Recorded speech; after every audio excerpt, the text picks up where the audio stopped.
ओम शांति। आज 24 सितंबर 2024 की साकार मुरली।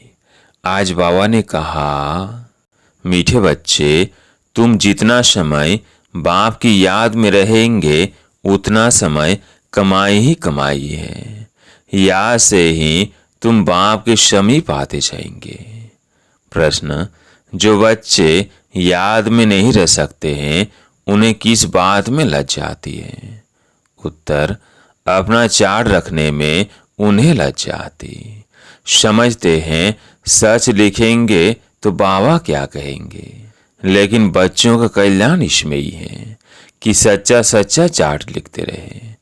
चार्ट लिखने में बहुत फायदे हैं। बाबा कहते, बच्चे इसमें लज्जा मत करो। ओम शांति। रूहानी बाप बेट बच्चों को समझाते हैं, अब तुम बच्चे 15 मिनट पहले आकर यहाँ बाप की याद में बैठते हो। अब यहाँ और तो कोई काम है नहीं, बाप की याद में ही आकर बैठते हो। भक्ति मार्ग में तो बाप का परिचय है नहीं, यहाँ बाप का परिचय मिला है। और बाप कहते हैं, मामेकम याद करो, मैं तो सब बच्चों का बाप हूँ। बाप को याद करने से बरसात तो ऑटोमेटिकली याद आना चाहिए। छोटे बच्चे तो नहीं होना। भल लिखते हैं हम 5 मास व 2 मास के हैं, परंतु तुम्हारी कर्मेंद्रियां तो बड़ी है। तो रूहानी बाप समझाते हैं, यहाँ बाप और वर्षे की याद में बैठना है। जानते हो हम नर से नारायण बनने के पुरुषार्थ में तत्पर है, वह स्वर्ग में जाने के लिए पुरुषार्थ कर रहे हैं। तो यह बच्चों को नोट करना चाहिए। हमने यहाँ बैठे बैठे कितना समय याद किया, लिखने से बाप समझ जाएंगे। ऐसे नहीं कि बाप को मालूम पड़ता है हर एक कितना समय याद में रहते हैं, वह तो हर एक अपने चार्ट से समझ सकते हैं। बाप की याद थी या बुद्धि कहाँ और तरफ चली गई, यह भी बुद्धि में है। अभी बाबा आएंगे तो यह भी याद ठहरी ना, कितना समय याद किया, वह चार्ट में सच लिखेंगे। झूठ लिखने से तो और ही 100 गुना पाप चढ़ेगा और ही नुकसान हो जाएगा। इसलिए सच लिखना है। जितना याद करेंगे उतना विकर्म विनाश होंगे। और यह भी जानते हो हम नजदीक आते जाते हैं। आखिर जब याद पूरी हो जाएगी तो हम फिर बाबा के पास चले जाएंगे। फिर कोई तो झट नई दुनिया में आकर पाठ बजाएंगे, कोई वहां ही बैठे रहेंगे। वहां कोई संकल्प तो आएगा नहीं, वो है ही मुक्ति धाम, दुख सुख से न्यारे। सुख धाम में जाने के लिए अब तुम पुरुषार्थ करते हो। जितना तुम याद करेंगे उतना विकर्म विनाश होंगे। याद का चार्ट रखने से ज्ञान की धारणा भी अच्छी होगी। चार्ट रखने में तो फायदा ही है। बाबा जानते हैं याद में न रहने कारण लिखने में लज्जा आती है। बाबा क्या कहेंगे मुरली में सुना देंगे। बाप कहते हैं, इसमें लज्जा की क्या बात है, दिल अंदर हर एक समझ सकते हैं। हम याद करते हैं वह नहीं। कल्याणकारी बाप तो समझाते हैं, नोट करेंगे तो कल्याण होगा। जब तक बाबा आए उतना समय जो बैठे उसमें याद का चार्ट कितना रहा, फर्क देखना चाहिए। प्यारी चीज को तो बहुत याद किया जाता है। कुमार कुमारी की सगाई होती है तो दिल में 1-2 की याद ठहर जाती है, फिर शादी होने से पक्की हो जाती है। बिगर देखे समझ जाते हैं हमारी सगाई हुई है। अभी तुम बच्चे जानते हो कि शिव बाबा हमारा बेहद का बाप है। भल देखा नहीं है परंतु बुद्धि से समझ सकते हो। वो बाप अगर नाम रूप से न्यारा है तो फिर पूजा किसको करते हो, याद क्यों करते हो? नाम रूप से न्यारी बेअंत तो कोई चीज होती नहीं। जरूर चीज को देखा जाता है तब वर्णन होता है। आकाश को भी देखते हैं ना, बेअंत कह नहीं सकते। भक्ति मार्ग में भगवान को याद करते हैं, हे भगवान, तो बेअंत थोड़ी कहेंगे। हे भगवान कहने से तो झट उनकी याद आती है, तो जरूर कोई चीज है। आत्मा को भी जाना जाता है, देखा नहीं जाता। सब आत्माओं का एक ही बाप होता है, उनको भी जाना जाता है। तुम बच्चे जानते हो, बाप आकर पढ़ाते भी हैं। आगे यह मालूम नहीं था कि पढ़ाते भी हैं। श्री कृष्ण का नाम डाल दिया है। श्री कृष्ण तो इन आंखों से देखने में आता है। उनके लिए तो बेअंत नाम रूप से न्यारा कह न सके। श्री कृष्ण तो कभी कहेंगे नहीं, मामेकम याद करो। वह तो सम्मुख हैं, उनको बाबा भी नहीं कहेंगे। माताएं तो श्री कृष्ण को बच्चा समझ गोद में बिठाती है। जन्माष्टमी पर छोटे श्री कृष्ण को झुलाएंगे। क्या सदैव छोटा ही है? फिर रास विलास भी करते हैं, तो जरूर थोड़ा बड़ा हुआ, फिर उनसे बड़ा हुआ। वह क्या हुआ, कहाँ गया, किसको भी पता नहीं। सदैव छोटा शरीर तो नहीं होगा ना। कुछ भी ख्याल नहीं करते हैं। यह पूजा आदि की रस्म चली आती है, ज्ञान तो कोई में है नहीं। दिखाते हैं श्री कृष्ण ने कंसपुरी में जन्म लिया। अब कंसपुरी की तो बात ही नहीं, कोई का भी विचार नहीं चलता। भक्त लोग तो कहेंगे श्री कृष्ण हाजिरा हजूर है। फिर उनको स्नान भी कराते हैं, खिलाते भी हैं।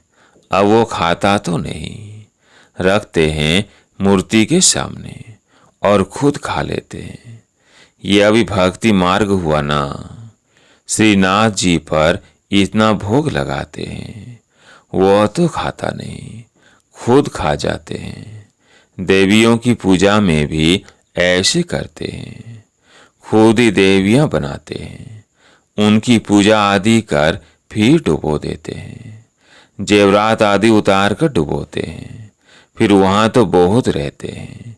जिसको जो हाथ में आया वो उठा लेते हैं। देवियों की ही जास्ती पूजा होती है। लक्ष्मी और दुर्गा दोनों की मूर्तियां बनाते हैं। बड़ी मम्मा भी यहाँ बैठी है ना, जिसको ब्रह्मपुत्रा भी कहते हैं। समझेंगे ना कि इस जन्म और भविष्य के रूप की पूजा कर रहे हैं। कितना वंडरफुल ड्रामा है। ऐसी सी बातें शास्त्रों में आ न सके।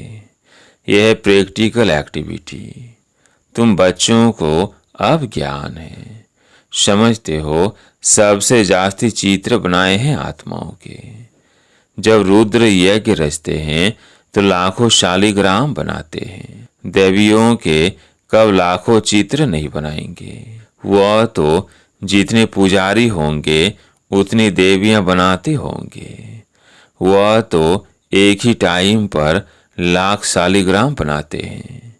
उनका कोई फिक्स दिन नहीं होता है, कोई मुहूर्त आदि नहीं होता है। जैसे देवियों की पूजा फिक्स टाइम पर होती है। सेठ लोगों को तो जब ख्याल में आएगा कि रुद्र या शालिग्राम रचे तो ब्राह्मण बुलाएंगे। रुद्र कहा जाता है एक बाप को, फिर उनके साथ ढेर शालिग्राम बनाते हैं। वह सेठ लोग कहते हैं इतने शालिग्राम बनाओ। उनकी तिथि तारीख कोई मुकर्रर नहीं होता। ऐसे भी नहीं कि शिव जयंती पर ही रुद्र पूजा करते हैं, नहीं, अक्सर करके शुभ दिन बृहस्पति को ही रखते हैं। दीपमाला पर लक्ष्मी का चित्र थाली में रखकर उनकी पूजा करते हैं, फिर रख देते हैं। वो है महालक्ष्मी। युगल है ना। मनुष्य इन बातों को जानते नहीं। लक्ष्मी को पैसे कहाँ से मिलेंगे? युगल तो चाहिए ना। तो यह लक्ष्मी नारायण युगल है। नाम फिर महालक्ष्मी रख देते हैं। देवियां कब हुई, महालक्ष्मी कब होकर गई, यह सब बातें मनुष्य नहीं जानते हैं। तुमको अब बाप बेट समझाते हैं। तुम्हारे में भी सबको एक रस धारणा नहीं होती है। बाबा इतना सब समझाकर फिर भी कहते हैं, शिव बाबा याद है, वर्षा याद है। मूल बात है यह। भक्ति मार्ग में कितना पैसा वेस्ट करते हैं। यहाँ तुम्हारी पाई भी वेस्ट नहीं होती है। तुम सर्विस करते हो सॉल्वेंट बनने के लिए। भक्ति मार्ग में तो बहुत पैसे खर्च करते हैं, इंसॉल्वेंट बन पड़ते हैं। सब मिट्टी में मिल जाता है। कितना फर्क है। इस समय जो कुछ करते हैं वो ईश्वरीय सर्विस में शिव बाबा को देते हैं। शिव बाबा तो खाते नहीं है, खाते तुम हो। तुम ब्राह्मण बीच में ट्रस्टी हो, ब्रह्मा को नहीं देते हो, तुम शिव बाबा को देते हो। कहते हैं बाबा आपके लिए धोती कमीज लाई है। बाबा कहते हैं इनको देने से तुम्हारा कुछ भी जमा नहीं होगा। जमा वो होता है जो तुम शिव बाबा को याद कर इनको देते हो। फिर यह तो समझते हो ब्राह्मण शिव बाबा के खजाने से ही पलते हैं। बाबा से पूछने की दरकार नहीं है कि क्या भेजूं। यह तो लेंगे नहीं, तुम्हारा जमा ही नहीं होगा। अगर ब्रह्मा को याद किया तो ब्रह्मा को तो लेना है शिव बाबा के खजाने से, तो शिव बाबा ही याद पड़ेगा। तुम्हारी चीज क्यों लेवे? बीके को देना भी रॉन्ग है। बाबा ने समझाया है तुम कोई से भी चीज लेकर पहनेंगे तो उनकी याद आती रहेगी। कोई हल्की चीज है तो उनकी बात नहीं, अच्छी चीज तो और ही याद दिलाएगी।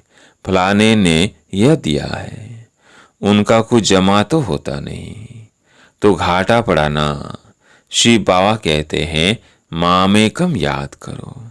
मुझे कपड़े आदि की दरकार नहीं, कपड़े आदि बच्चों को चाहिए और शिव बाबा के खजाने से पहनेंगे।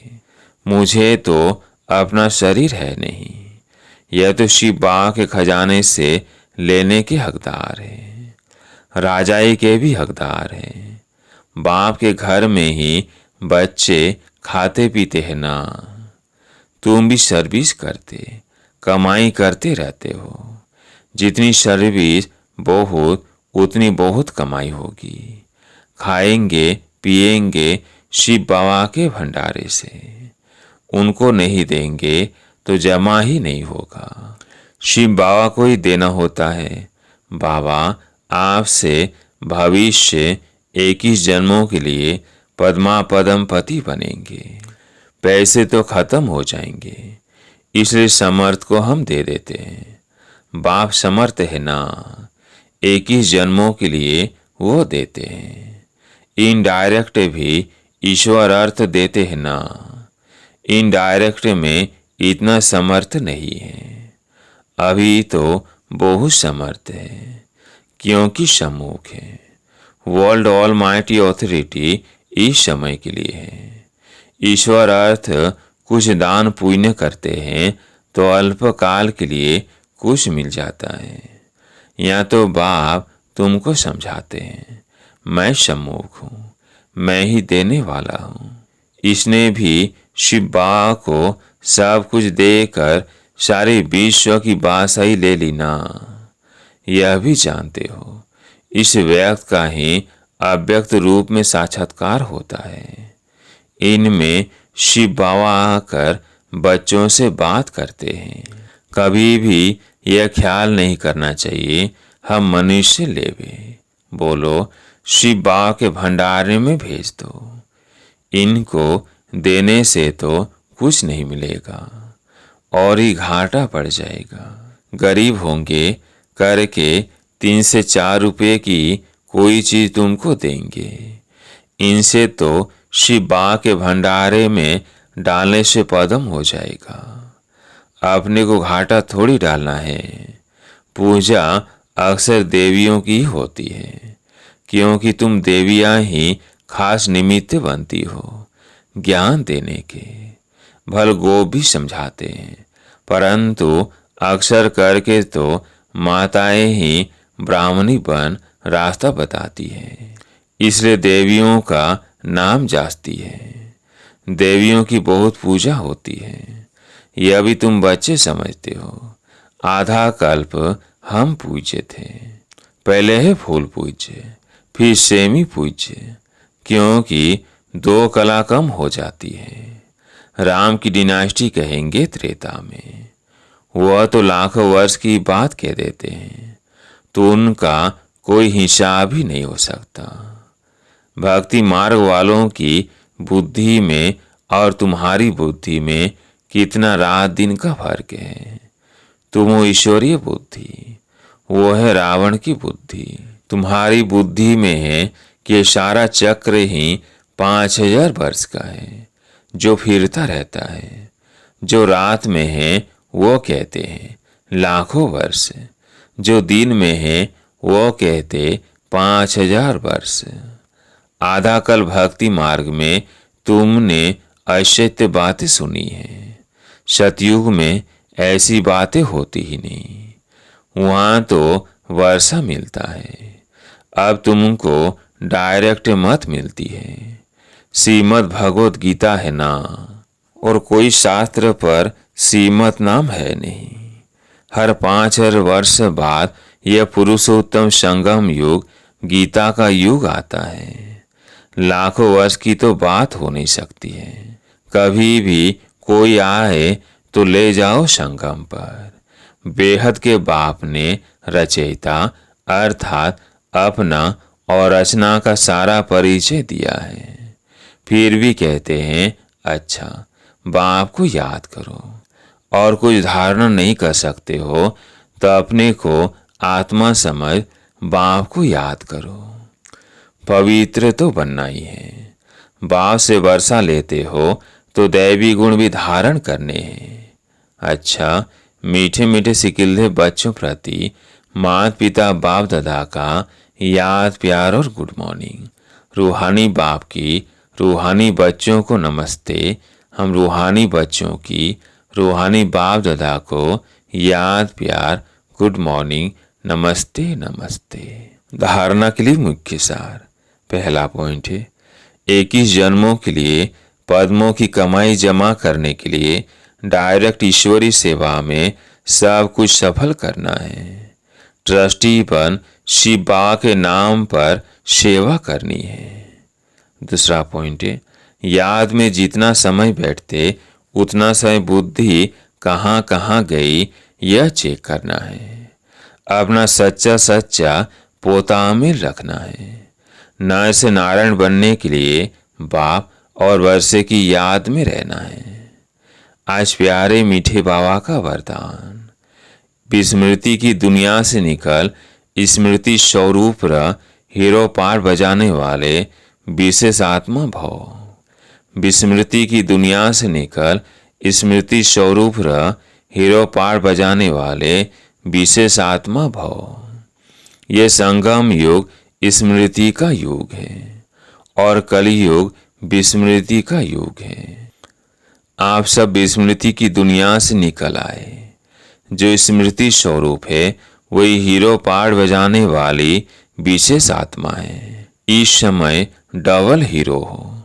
एक हीरे समान वैल्यूबल बने हो, दूसरा हीरो पार्ट है। तो यही दिल का गीत सदा बजता रहे कि वाह मेरा श्रेष्ठ भाग्य। जैसे देह का ऑक्यूपेशन याद रहता है, ऐसे यह अविनाशी ऑक्यूपेशन कि मैं श्रेष्ठ आत्मा हूँ याद रहे, तब कहेंगे विशेष आत्मा। आज के स्लोगन। हिम्मत का पहला कदम आगे बढ़ाओ तो बाप की संपूर्ण मदद मिलेगी। हिम्मत का पहला कदम आगे बढ़ाओ तो बाप की संपूर्ण मदद मिलेगी। अच्छा, ओम शांति।